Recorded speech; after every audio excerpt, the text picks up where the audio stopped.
Hello, everyone. Welcome to the 19th episode of the Women Startup Leader Series. In this series, key female ecosystem players from Bangladesh and beyond will discuss phases of angel investing and all things startups. In this episode, we have Rebecca Fries as speaker and Ahmed Yusuf, advisory lead of Bangladesh Angels, as moderator. So without further ado, I just wanted to quickly introduce Rebecca Fries, who's the co-founder and CEO of Value for Women, which offers holistic and tailored advisory support with gender lens to diverse set of organizations, investors, and small and growing businesses. As CEO and founding director of Value for Women, Rebecca has spearheaded the growth and organizations into a globally recognized leader in gender inclusive business practice. With over 20 years of global expertise, Rebecca leads Value for Women in its efforts to design innovation for gender inclusion with investors, small and medium enterprises, banks, financial institutions, development organizations, and corporate foundations. Under her leadership, the Value for Women team works globally in a collaborative, multidisciplinary manner, applying practical hands-on approaches to solve business and investment challenges with gender and inclusion lens. This involves the delivery of advisory services, the design of research, training, and communications. Rebecca has also authored and led sector-changing research on the intersection of gender, investments, entrepreneurship, and economic development across sectors such as sustainable energy, finance, agriculture, and entrepreneurship. Rebecca, welcome to BAN. Thank you for joining in. No, thank you. Thank you for the kind invitation. Really looking forward to chatting and for the kind introduction as well. Absolutely. Thank you for your time. We're really humbled for you to be with us here today. If we can quickly go to your early days, to talk about where you grew up and how and what inspired aspirations you had when you were younger, if you can share those with us. Sure, Ahmed. Thanks so much for the question. Going, back in time, a significant period of time. I grew up in Canada, between Canada and the United States. So I'm Canadian originally. I'm currently based in New York City. But growing up, our family split time between what is very rural and very cold Canada and Southern California. So two extremes. And it's interesting because I never really sort of saw myself as an entrepreneur for many years. And I had this sort of career evolution where I spent a lot of time in development and spent a lot of time living in Latin America, a significant amount of time.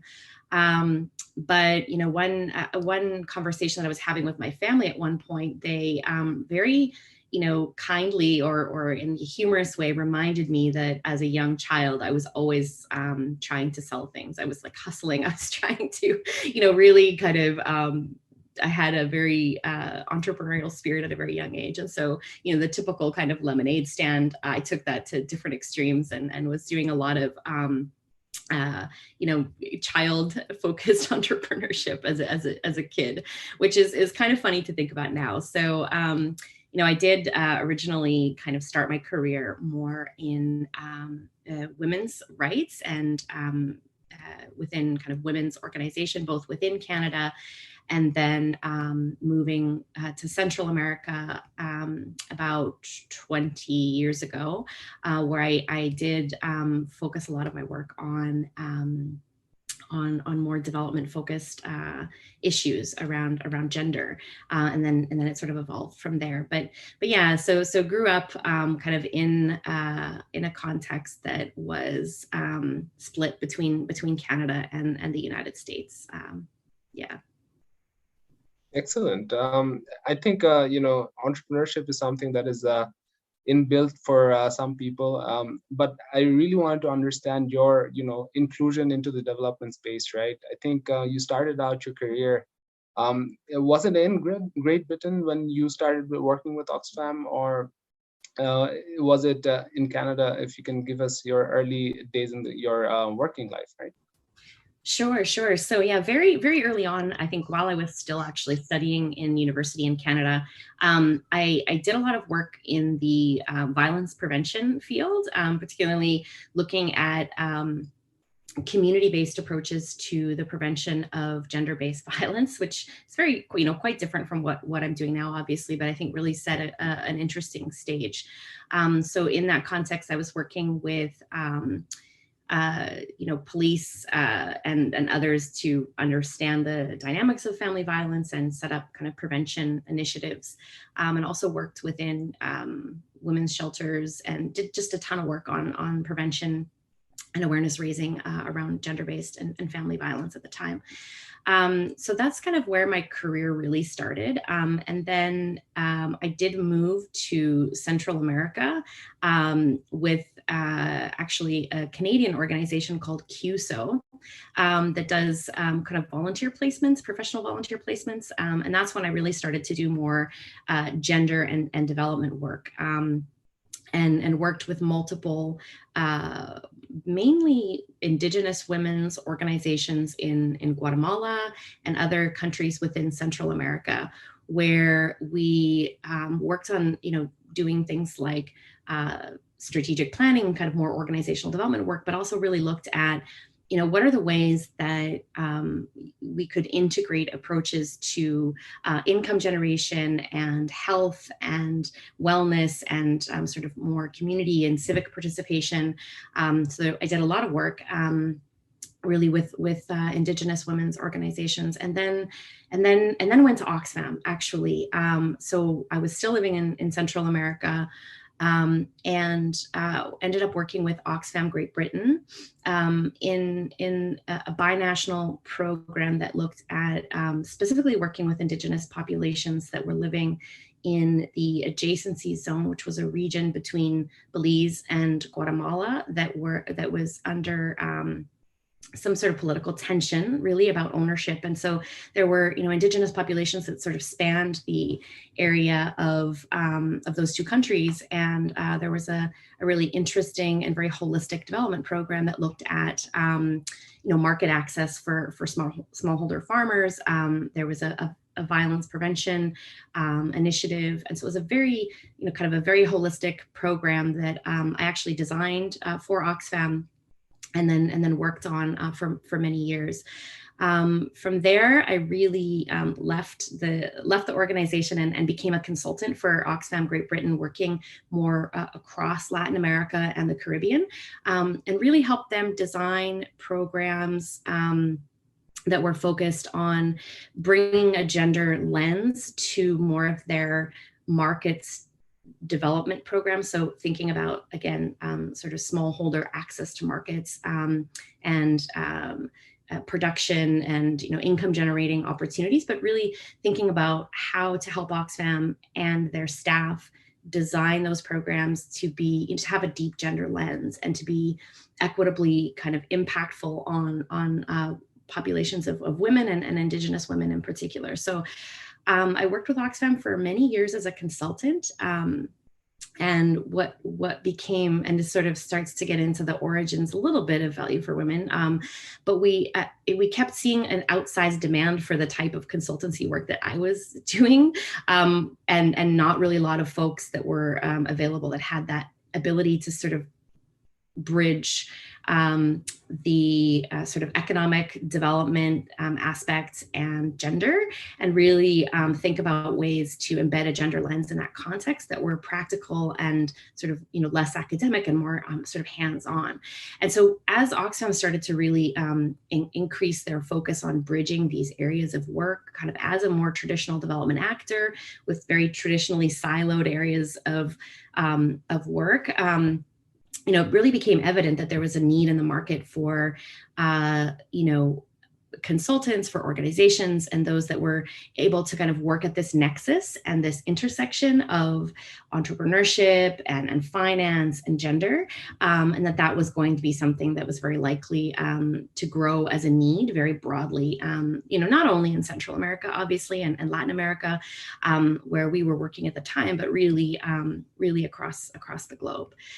So that's sort of where I guess my career started. And it's a bit zigzaggy in that, I definitely started I studied sociology, and I studied languages and literature and social work at university, and then ended up in this kind of development context where I also was kind of relearning a little bit, what the context of Central America, what was important about that context to really drive the thinking around how to make change around people's livelihoods and income and inequality. Excellent. I think to find the problem and the root cause, you need to have that inspiration or inflection point, right? Was it the same inspiration you took to build up out Value for Women, and who were your original promoters, and how did you sort of come across them? Yeah, so it's such a good question. The story of how Value for Women was founded was, really again on the heels of my colleagues at Oxfam really saw this need that we couldn't meet ourselves. And so there was a small group of us working within Oxfam. I was still working as a consultant. Another colleague of mine was working as a consultant. And then a couple of colleagues within Oxfam, we all started thinking about how could we sort of scale the opportunity, or sort of scale the delivery of services that were much more integrated, or support them that was much more integrated around gender and entrepreneurship and investment and finance.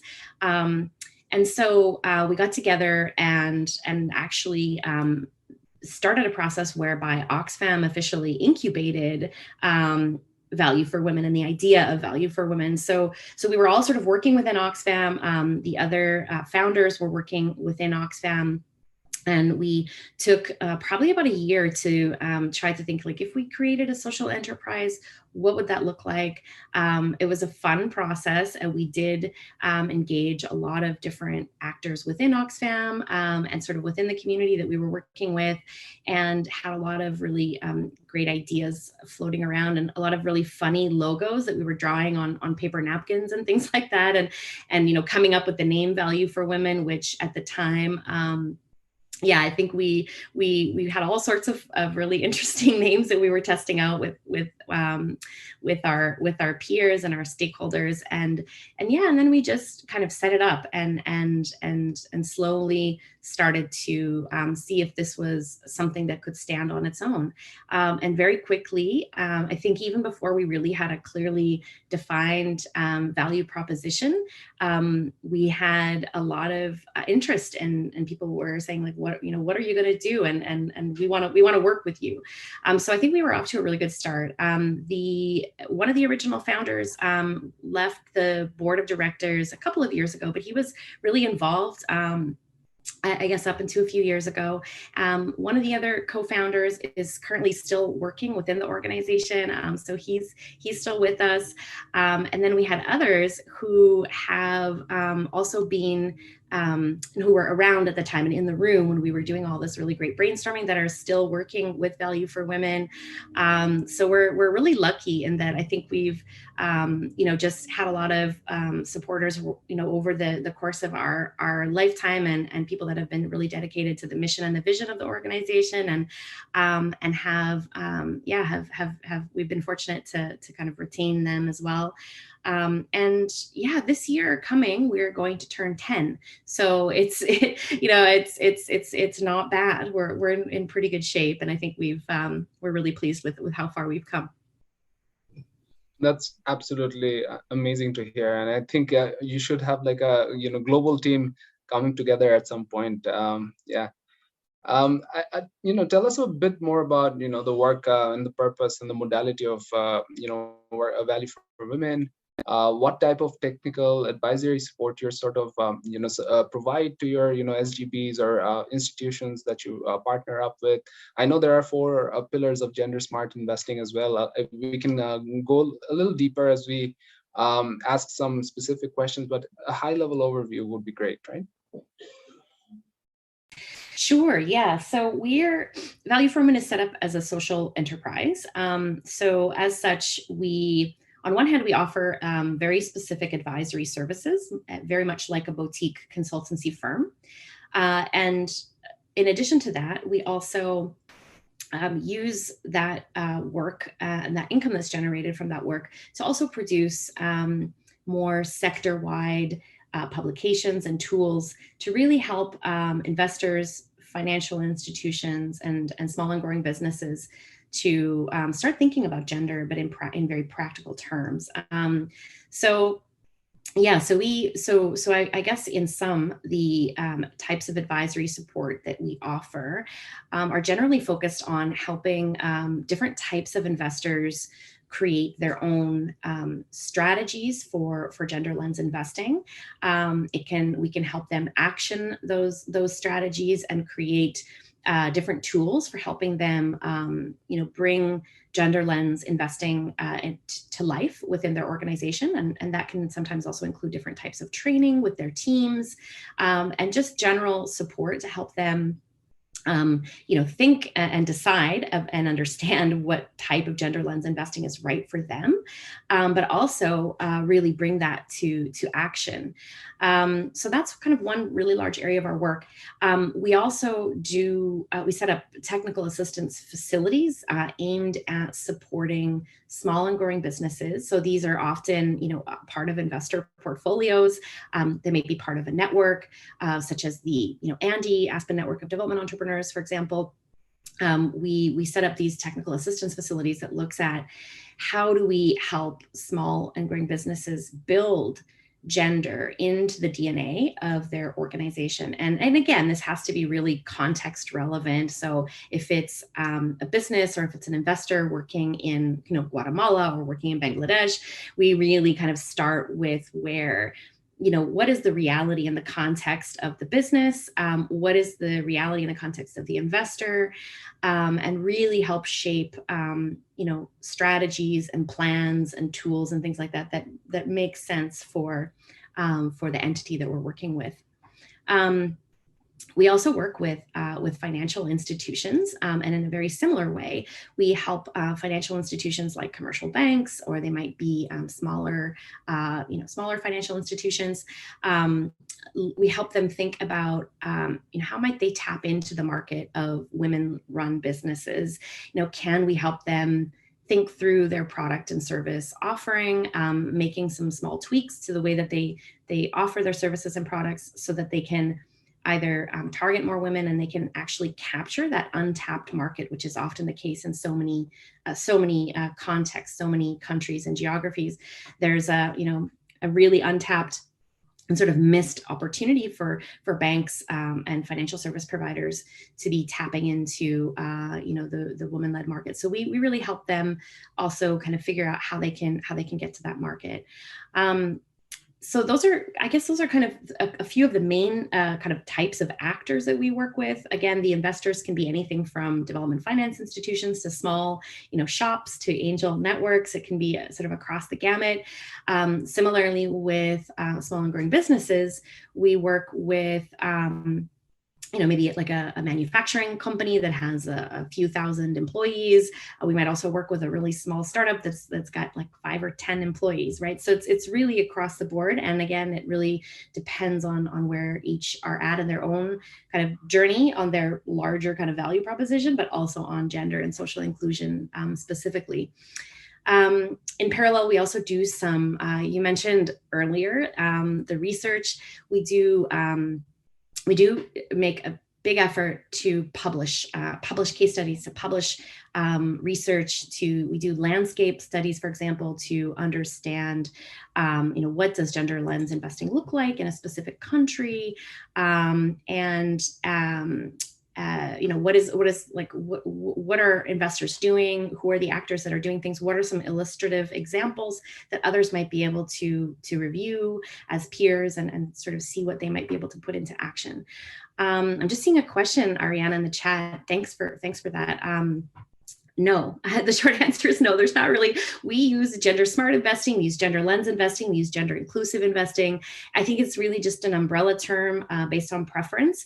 I think one of the interesting things is we started saying a few years ago, gender intelligence trainings when we were working with banks. And I think what we really wanted to convey with this idea of gender intelligent or gender smart was that there is often this idea that gender and working on gender and social inclusion in the context of entrepreneurship and investment is charity. It's the right thing to do. And we really wanted to convey, and I think this really comes from our own set up as Value for Women as well, and why we formed.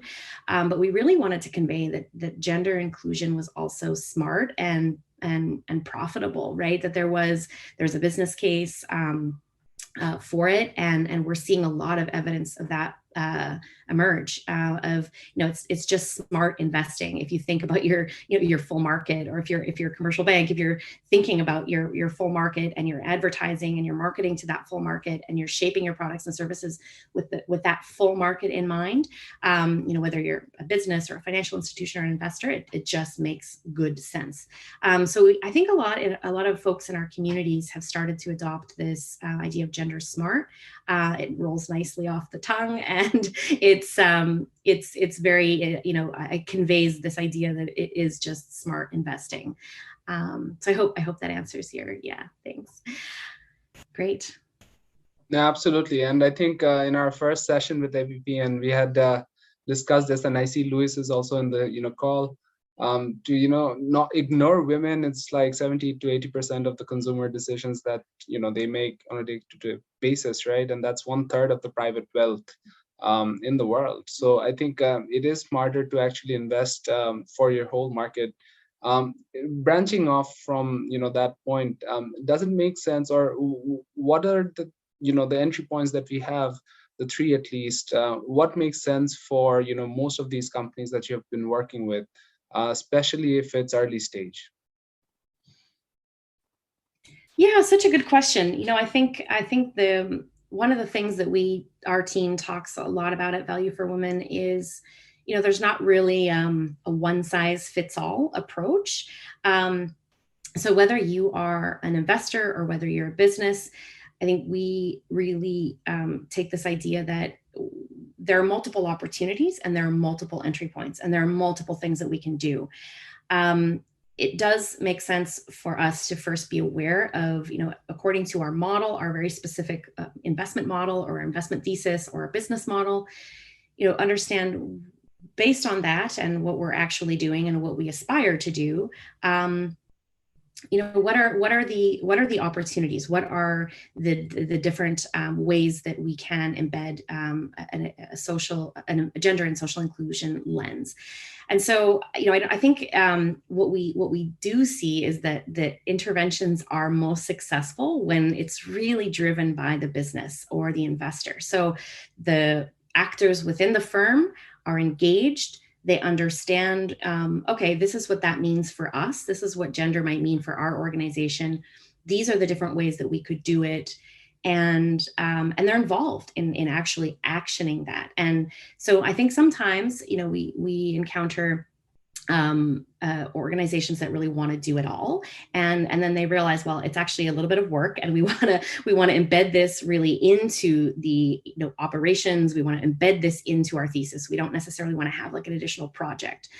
So I think there's I think that's important to highlight, is that there's not something that necessarily works better. I think there's in terms of an approach or a lens or an entry point, I think what's important and what works best is where the business and the investor or the financial institution is really in the driver's seat of saying, okay, now we understand the opportunities. You've given us a list of ideas. What might we be able to implement? And they're really chewing on that and understanding the implications of what it means to apply some of those actions in practice. And that's where we see the most success. I think we also see the most success where we've been able to draw out both the business benefit and the impact case, because I think at the end of the day, we'd love people to just automatically agree that, thinking about gender and social inclusion is right and smart. But I think drawing out more, the nuance on how this can also be profitable in addition to being the right thing to do, how it can offer more bang for the impact dollar as well. So for example, if you're an investor focused on green investing, you can also add a gender lens. It doesn't have to be that you sort of choose one impact focus area, but you can really maximize your impact potential with your dollar.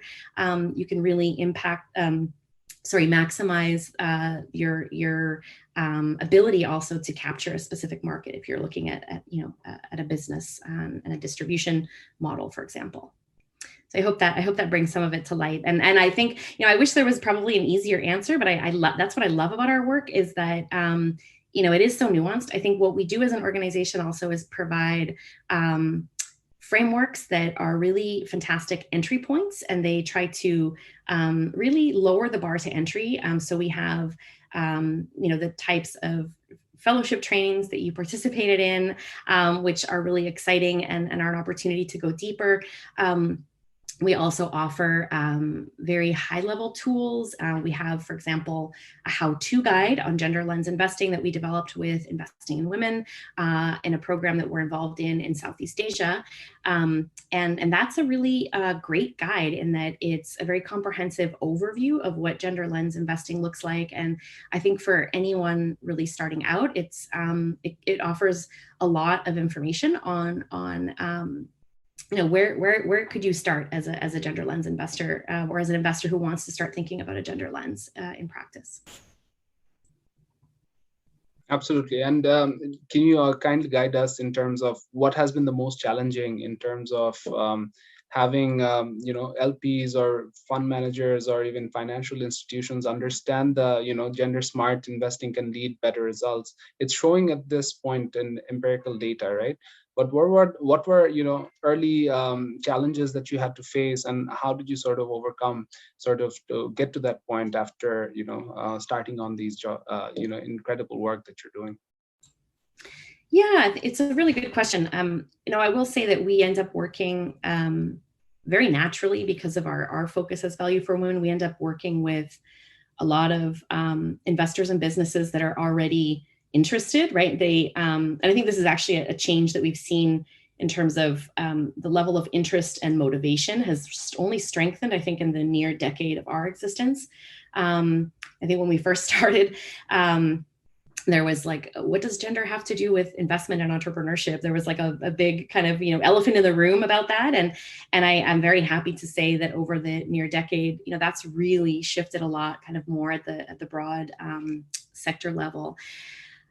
That said, and I think we're seeing so many really, fantastic pieces of evidence. The Project SAGE, for example, which is a partnership between Gender Smart and Wharton School, is constantly producing data on the amount of capital that's moving globally with a gender lens. And so that is really on the rise, whether it's that actual more capital is actually moving with a gender lens or people are tracking that more intentionally. It's fantastic. We have so many amazing tools like the 2X challenge for investors, which sets out a criteria on and lays common ground for, what does it look like in terms of specific indicators? How can you aspire to invest with a gender lens? Offers a very clear framework for how to do that.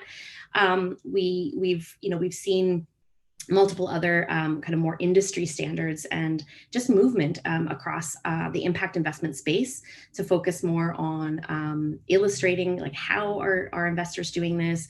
Some investors are producing their own tools. CEF has a really fantastic tool that they've shared widely. So there's just this, I think, overarching kind of more at again, like a high level sector level. There's a trend of greater information access awareness on why would we invest with a gender lens, and more illustrative examples and more tools and publications, which is just fantastic. I will say, so kind of bringing that down to kind of more working at the individual investor and business level per your question, I think there's, we obviously work with a very specific cohort within the broad investment space.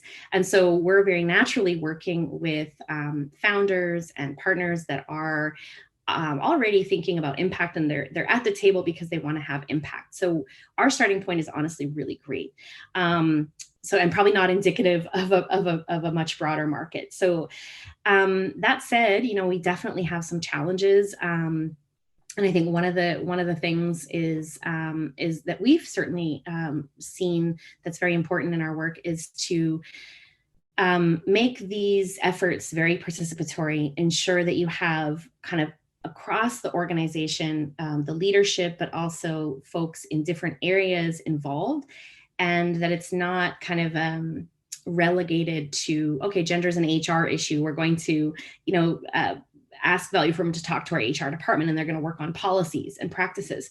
There's a pretty big missed opportunity there, meaning, we see with working with businesses in particular, and investors, there's a really great opportunity to think about the market, to think about product and service design, to think about all the other really great ways that we can build a gender and social inclusive lens into practice. And so I think one of the things that we've started to do very early on in our work with investors and businesses is to really do a lot of strong communication about, the business case and the impact case, but also, this isn't just an HR issue, or it's not just about finding and investing in women-led businesses. There are so many more opportunities.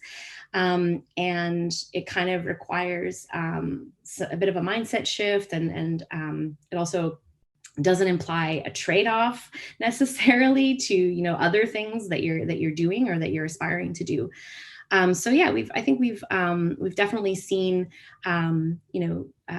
resistances as well within organizations, and I think those are really fairly easily combated by presenting the business case, frankly, and really sort of getting it at the ground and having these change processes be more of a process versus, we're going to do something on gender and we've ticked the box and so we're done, right? We often talk about sort of gender forward practice, meaning we're kind of moving forward on gender. We're really avoiding kind of that box ticking, which can happen for sure. But I think in general, we're really fortunate and it's exciting for us because the ground that we come in on is there's a very good starting place around most of the folks that we work with, are pretty much really excited about the how. They're very convinced on the why. Why do we want to do this? They get it. They see that it's possible, and they actually just need some help on the how. And I think one of the challenges that we face as an organization is how do we get more support to more organizations in a cost-effective way, right? How do we sort of decentralize this access to support? Absolutely. And I think we'll go into a specific example and deep dive, or sort of like a deep dive into the main case study at the end. But before we move on to that, I just wanted to quickly ask if you can share some insights on the nexus between gender investing and climate change, agriculture and financial inclusion, and what you have been seeing in comparable markets, right, that you've been working on. If you can give us a high-level overview. Sure. Such a great question. I think we get pretty excited these days about this idea of multiple lenses, right? And so again, being able to apply a gender lens alongside a climate or an agri-business lens or an agriculture lens. And again, I think we just see a lot of opportunities to help investors and businesses that are working in those spaces to think about inclusion and action that more intentionally across their work. So, for example, we also sit in a steering committee for the Gender Smart Investment Summit, which is such an incredibly valuable space for learning. But there's a working group there that is focused on really looking at climate, gender, and finance together. So a lot of really great insights and reports and resources coming out of that group that are really worth sharing for those that want to, dive deeper into that. But I think, one of the things that how we started as an organization was more, we worked with investors that were really focused on, and we still work with a lot of investors that are very naturally focused on the clean energy space and climate smart agriculture or just sustainable agriculture in general. So, through sort of our work with those types of investors, we've ended up there. We've sort of landed there as Value for Women. But I think over the years, what we've seen is just a really interesting opportunity for businesses and investors that are really focused on sustainable development goals, that are looking at energy access and agriculture and sort of employment. We really see a fantastic opportunity again for them to sort of get more from their impact dollar, and really help them weave in a gender lens.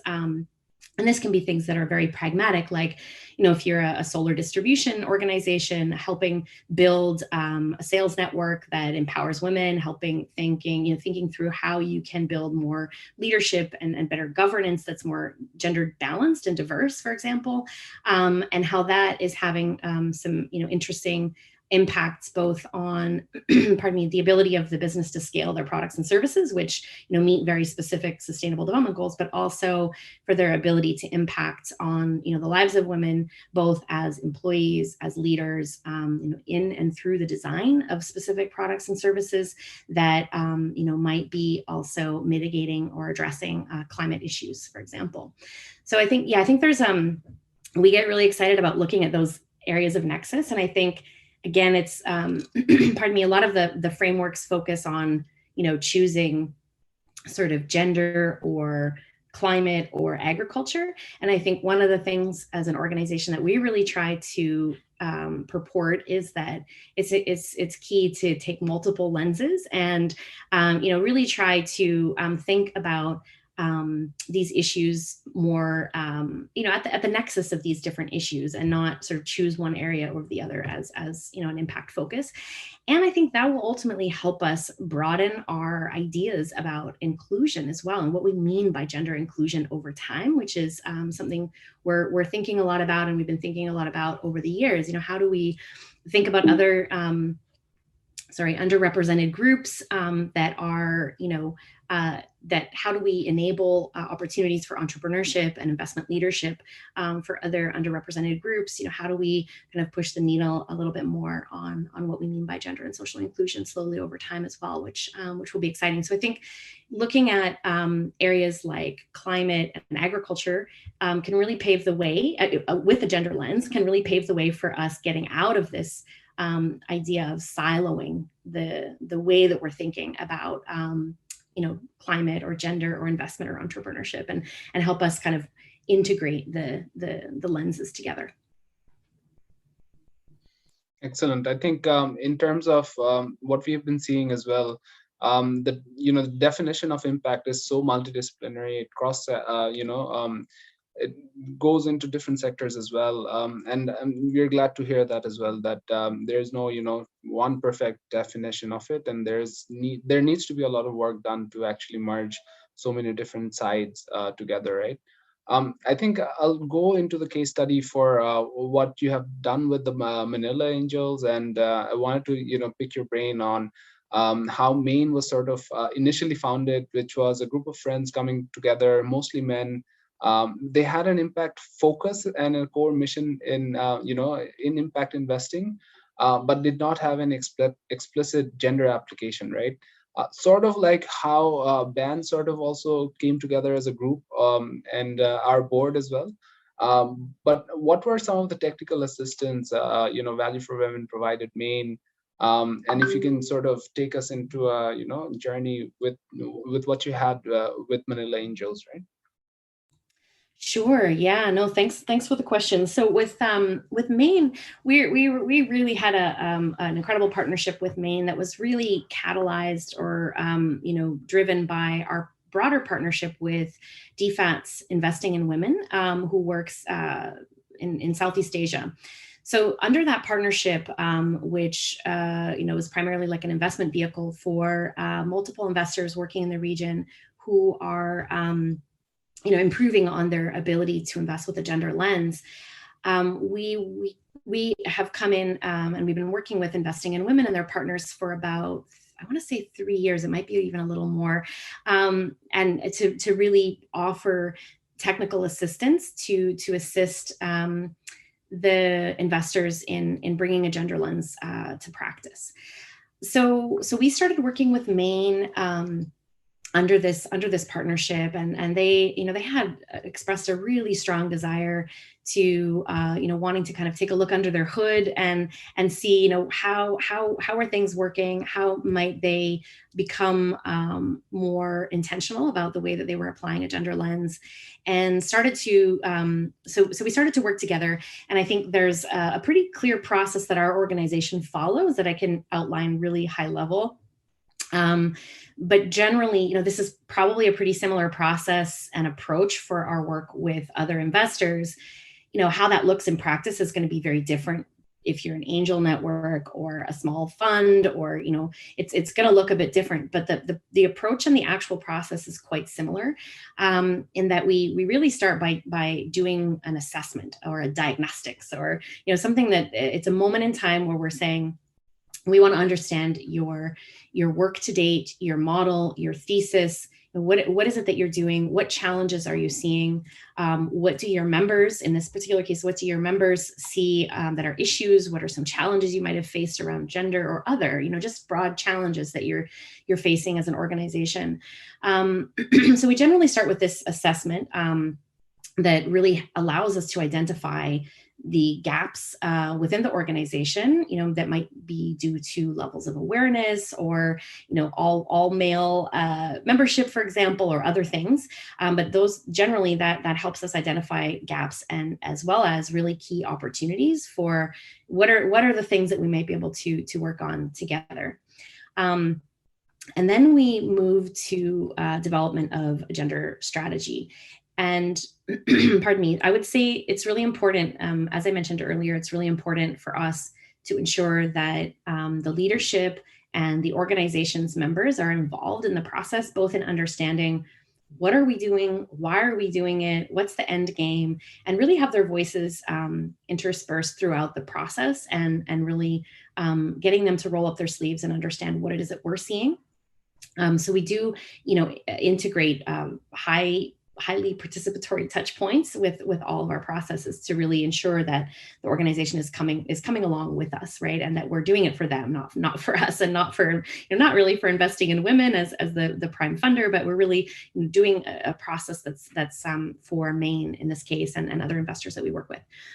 So from, doing this assessment, which helps us identify gaps and opportunities, we develop a strategy together. And in the case of Maine, we had a whole series of actions that we said, okay, these are our ideas as Value for Women. This is what we've got for you based on what we've seen. So let's turn this into a plan. So generally that comes with helping the organization refine, what it is that they want to do on gender, what areas do they want to focus on. There can be, again, as you've seen in the fellowship, and as we've seen with our work, there are so many different entry points, and so we really want to hone in on, through the gender strategy, on what is it that the organization wants to achieve, what's their sticking point for gender, how does it align with their motivations and their investment thesis, and their model and their modality of working, and how do we then turn that strategy into actions? So from the organizational assessment, we develop a strategy. We intersperse different training moments as well, so that the teams can be understanding, okay, what does gender lens investing mean, broadly? What does it mean for our organization? And really helps them make informed decisions about what is going to be contained, what their strategy is going to contain, and then what their action plans and the tools to carry out those action plans really look like. So we intersperse a training in there, develop an action plan together, and then really just look at tools for how do we then carry out the action plan. So in the case of Maine, I can talk a little bit more about what some of those things were in terms of the actions and the tools. And Maine was just such a delight to work with. We saw the members really keen to start adopting the changes as we were working together, which was really exciting for everyone. So we, one of the goals that they ended up having was really looking at increasing the number of women angel investors that were at the table. So as you mentioned, there was, it was very skewed and focused on having male members at the table. Maine thought that might be impacting the types of investments that they were making as well. They wanted to be more inclusive. They wanted to figure out what exactly was the challenge they needed to overcome to be able to bring more women angel investors into the fold. So they set some very ambitious targets, which were to double the number of women members in the short term. So I think by 2022 was, they wanted to see doubling, and then they wanted to double it again by 2024. So they set some very ambitious targets, and then had to think about, okay, how are we going to action that?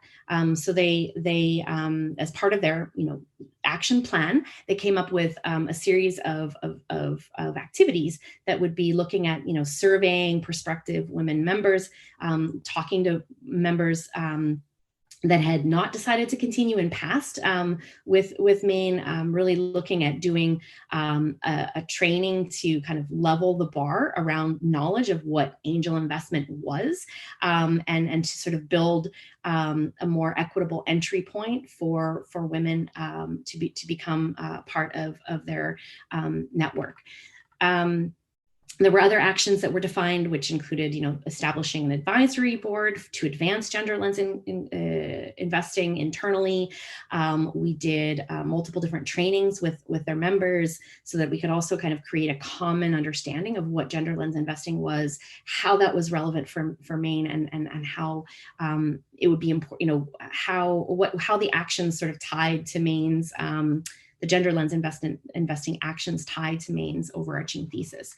So that was one kind of big area that was really focused on just building a more equitable structure for the angel network itself.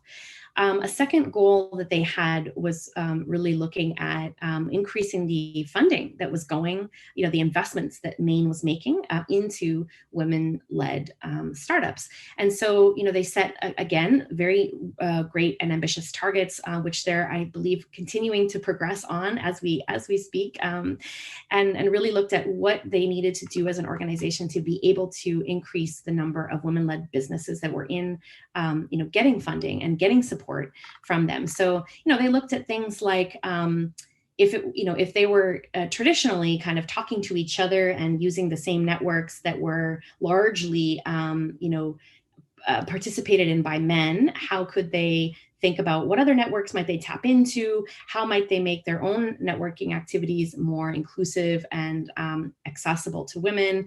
And sort of just removing any obstacles that they might have seen that would prevent women from applying and such. And there's a series of other kind of goals and targets that they set as an organization. We have we published actually a case study with Maine that outlines in more detail both the process and the approach, but also their specific activities. So they were one of these investors that were also quite keen to share, this is our journey. Here were the challenges that we faced. And this is what we decided to do, and really put it out there for other investors, including other angel networks that could really learn from, okay, so this is what we can do as an organization, and to be able to have others learn kind of more of this peer-to-peer opportunity, which is also really key. So there's so much more that I could say about Maine, but I know we're also getting close to time. So I'll pause there, and maybe we can share the link with you as well.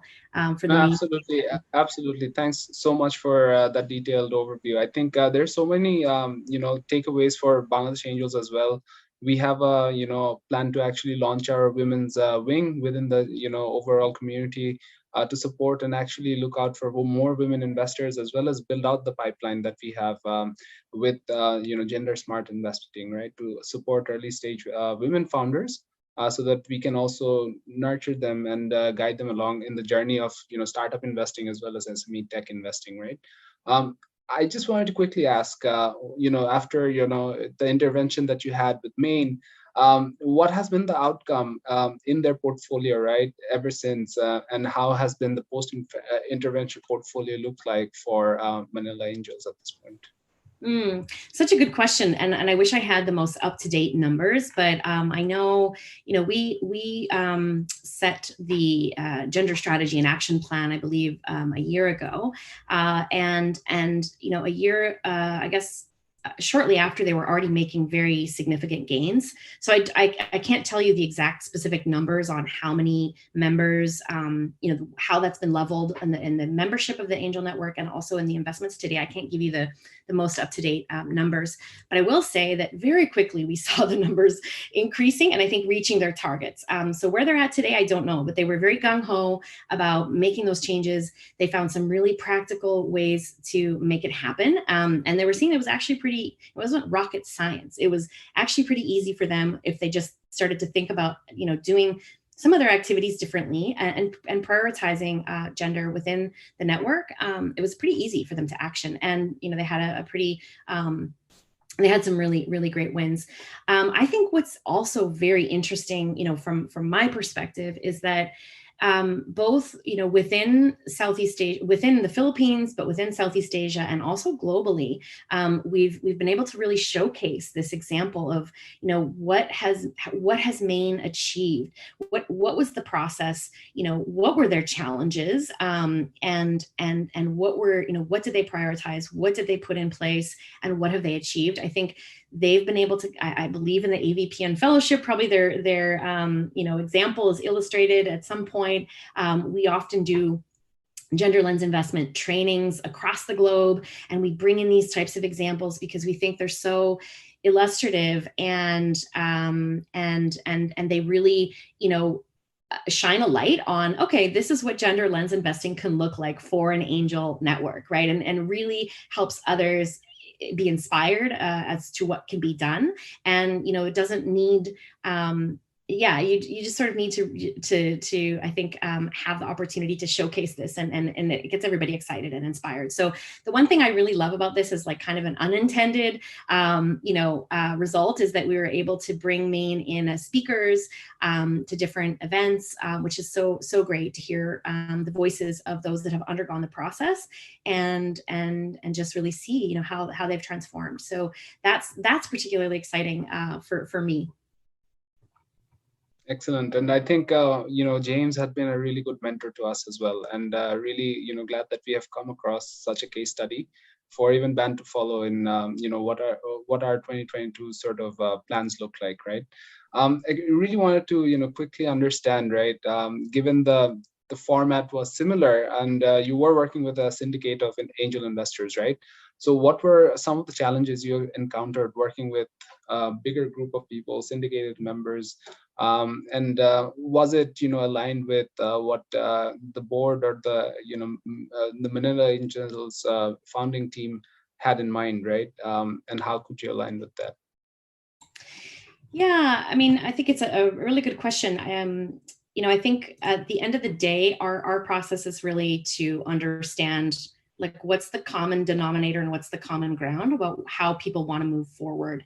I think, in the case of Maine, again, this isn't something that we necessarily did in 1 week, right? We, I think, worked with Maine for over a period of a year, and it was maybe 9 months to a year. It was a process that we unfolded over time, and that was very participatory, and we were able to plug into the different layers of Maine.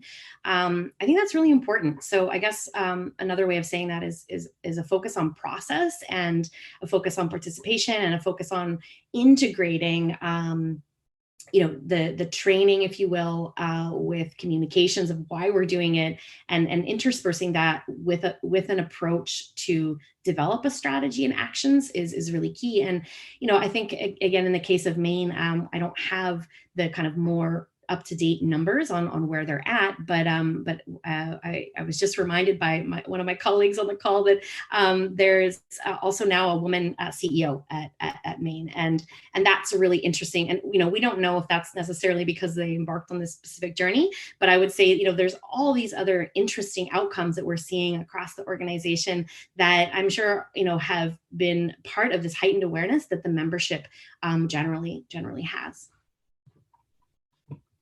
Excellent. I think, those are really key takeaways for Bangladesh Angels as well. I think this has been really educational, as well as we look forward to as well working with Value for Women as we also step into that, gender smart investing zone with our members as well. to understand and coach them to adopt some of these framework, because it's not only inclusive, but it's also smart to actually address these issues right now. But thank you so much for your insights and joining Ban in the session. It's been brilliant, and we'll keep in touch, and hopefully we can work together sometime in the future. We'd love that. Thank you so much.